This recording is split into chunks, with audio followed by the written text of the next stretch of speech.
Praise the lord. దేవుని పరిశుద్ధ నామానికి మహిమ కలుగును గాక. దేవుని వాక్యంలో ఒక మాట దేవుడిలా సెలవిస్తా ఉన్నారు, నలిగిన హృదయం గల వారికి యెహోవా ఆసన్నుడు అని.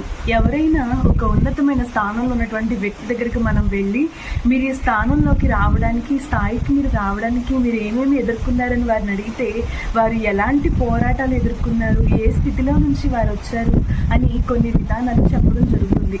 మనకి బాగా అర్థం కావాలంటే, ఒక కుమ్మరి చేతిలో కుండ లేదా ఒక శిల్పి చేతిలో ఒక శిల్పాన్ని కనుక మనం చూసినట్లయితే, ఆ శిల్పాన్ని చెక్కే వ్యవధిలో చెక్కే వ్యక్తికి కష్టమవుతుంది, అలాగే చెక్కబడుతున్నటువంటి ఆ శిల్పానికి కూడా కొన్ని కష్టాలు అనేవి ఎదురవుతాయి. అయితే ఆ చెక్కినటువంటి శిల్పి ఎవరైతే ఉన్నారో వారి మీద ఈ శిల్పము కోపం పెట్టుకోవడం, వారి మీద ఈ శిల్పం పగ పెంచుకోవడం, వారి మీద ద్వేషం పెంచుకోవడం చేయదు. కానీ ఆ చెక్కబడినటువంటి శిల్పికి ఘనత వచ్చేటట్లుగా ఈ శిల్పం అనేది ఉండడం జరుగుతుంది. నేటి దినాల్లో ఈరోజు నువ్వు అనుభవిస్తున్నటువంటి శ్రమలు, కష్టతరమైనటువంటి పరిస్థితులు, వాటి గుండా నిన్ను నడిపించేటప్పుడు నీ తల్లిదండ్రులు దాంట్లో పనిచేయచ్చు, నీకు దైవజనులుగా ఉన్నవారు దాంట్లో పనిచేయచ్చు, నీకు పెద్దలుగా ఉన్నవారు దాంట్లో పనిచేయచ్చు.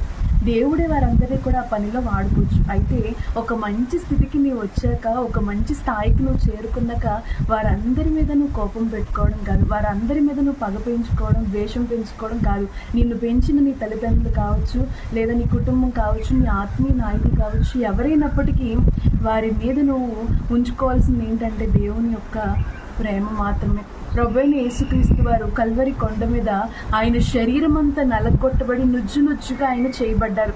అయినప్పటికీ ఆయన రక్తము, శరీరంలోంచి వచ్చినటువంటి ప్రతి ఒక్క రక్తపు బిందులోంచి ద్వేషము, పగ, కోపము రాలేదు, కానీ ప్రేమ మాత్రమే ఆయన చూపించారు. ఎలా అంటే ఆయన ద్వేషించిన వారిని సహితం యేసుక్రీస్తు వారు ప్రేమించారు. ఈరోజు నువ్వు ఒక మంచి స్థితికి రావడానికి, నువ్వు ఒక ఉన్నతమైన స్థానానికి చేరుకోవడానికి ఈ పరిధిలో, ఈ వ్యవధిలో ఎవరైతే నీకు సహాయపడతా ఉన్నారో, ఎవరైతే చెక్కుతా ఉన్నారో, ఎవరైతే నిన్ను తయారు చేస్తూ ఉన్నారో వారిని నువ్వు ప్రేమించాలి, వారిని నువ్వు సన్మానించాలి, వారిని నువ్వు గణపరచాలి. అంతేగాని వారి మీద నువ్వు పెంచుకోవాల్సింది పగ, ద్వేషం, కోపం ఎంత మాత్రం కాదు. దేవుని పేరట మీకు మనవి చేస్తూ ఉన్నది, మిమ్మల్ని తయారు చేసే వారిని, మీ ఆత్మీయ నాయకుని, మీ తల్లిదండ్రులైన వారిని, వారు మీ కొరకు పడినటువంటి ప్రయాసలో ఒకవేళ మీకు నొప్పి కలిగించవచ్చు, బాధ కలిగించవచ్చు, కోపాన్ని కలిగించవచ్చు, కానీ అవన్నీ కూడా మీ భవిష్యత్తు ఆశీర్వాదం కొరకే అని మీరు గమనించాలి, గుర్తించాలని ప్రభు పేరట మీకు మనవి చేస్తూ ఉన్నాను.